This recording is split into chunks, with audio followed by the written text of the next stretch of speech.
రేపటి నుండి కృష్ణ బ్రిడ్జిపై వాహనాల రాకపోకలు బంద్. ఎస్పీ యోగేష్ గౌతమ్. రేపు ఉదయం 5 గంటల నుండి 45 రోజుల వరకు బ్రిడ్జిపై వాహనాల రాకపోకలు బంద్.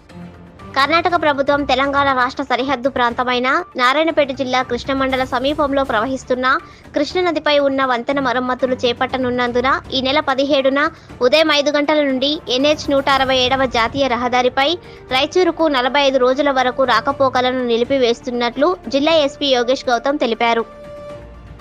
రాయచూరుకు వెళ్లదలచిన వాహనదారులు మరికల్ సబ్స్టేషన్ నుండి చిత్తనూరు, అమర్జింత, జూరాల డ్యాం, గద్వాల్, కేటిదొడ్డి మీదుగా రాయచూరుకు వాహనాలను మళ్లించడం జరిగిందని, కావున వాహనదారులు పోలీసు వారికి సహకరించగలరని ఎస్పీ తెలిపారు.